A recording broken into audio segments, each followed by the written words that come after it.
इस वीडियो में हम समझेंगे कि ये योजना है क्या और इसके दोनों तरफ के परिणाम को जानने की कोशिश करेंगे। मंगलवार जून 14 को भारतीय सेना ने अग्निपथ नाम की एक योजना निकाली। इस योजना को मैं शॉर्ट सर्विस तो नहीं कह सकता, इसको आप ऐसा समझो कि ये एक तरीके का कॉन्ट्रैक्ट एम्प्लॉयमेंट है जो 4 साल तक का है, जिसके बाद कई सारे लोगों को सर्विस छोड़नी पड़ेगी और शायद कुछ लोगों को रख भी ले। ऐसा कहा गया है कि 25% लोग कंटिन्यू करेंगे अगले 15 साल तक परमानेंट कमीशन के अंतर्गत।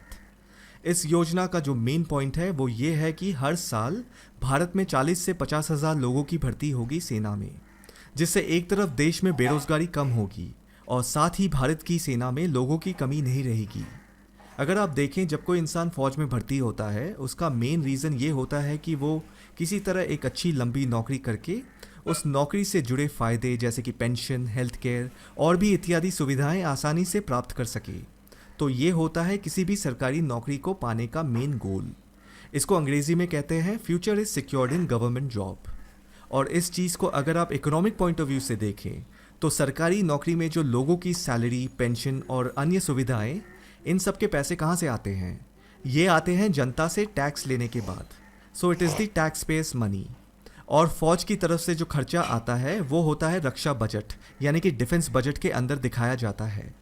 जैसे जैसे हर साल महंगाई बढ़ती है उसी तरह पूरे देश का और देश के अंदर अलग अलग गवर्नमेंट डिपार्टमेंट का बजट भी धीरे धीरे बढ़ता है। बोझ शब्द को इस्तेमाल करना ठीक नहीं रहेगा, फिर भी समझाने के लिए मैं इस शब्द का उपयोग करूंगा। तो इकोनॉमिक पॉइंट ऑफ व्यू से अगर देखा जाए, ये जो खर्चा होता है, चाहे वो डिफेंस बजट हो या रेलवे बजट हो और या फिर कुछ और, ये एक तरीके से देखा जाए तो सरकार के बही खाते के खर्च वाले सेक्शन में आता है, जिसको अंग्रेजी में लायबिलिटी या फिर एक्सपेंडिचर कहते हैं। तो इस अग्निपथ योजना का जो मुख्य कारण ये बताया जा रहा है कि सरकार इस योजना के तहत देश का खर्चा कम करना चाहती है, क्योंकि अगर आप 4 साल में 75% लोगों को निकाल दे तो आपको उनके फ्यूचर के पेंशन, बेनिफिट इत्यादि के बारे में सोचना नहीं पड़ेगा। सरकार का बहुत सा खर्च बच जाता है और इसके साथ साथ भारतीय सरकार सेना के जवानों की संख्या को बराबर बनाकर रखना चाहती है। तो अगर आप देखें, ये हो गई एक तीर से 2 निशाने वाली बात। लेकिन ऐसा भी कहा जा रहा है कि अगर आप जवान लोगों को 18 साल की उम्र में लेते हैं और 4 साल के बाद उनमें से 75% को निकाल देते हैं 22 साल की उम्र में, तो ये एक तरीके से अन्याय होगा उन जवान लोगों के प्रति जिन्होंने अभी दुनिया मात्र शुरू ही की है। तो अगर आप देखें, ये भी सही बात है। और अगर इस चीज़ को आप थोड़ी सी चेष्टा करके पॉजिटिव साइड से देखें तो हमारे देश के 18 से 22 साल के युवाओं को जब मिलिट्री ट्रेनिंग मिलेगी और साथ में 30,000 तनख्वाह, इससे उनकी फिजिकल और मेंटल ग्रोथ होगी एकदम एनडीए वाले युवाओं की तरह, और ये उनके जीवन के महत्वपूर्ण समय को समझने में काफ़ी मददगार साबित होगी। क्योंकि दुनिया में ऐसे कई सारे देश हैं जिसमें कंपलसरी मिलिट्री सर्विस का कॉन्सेप्ट है, जो कि अनिवार्य है, मैंडेटरी है। तो ये जो अग्निपथ योजना है भारत की, इसे भी आप उसी कंपलसरी मिलिट्री सर्विस के साथ जोड़कर देख सकते हैं।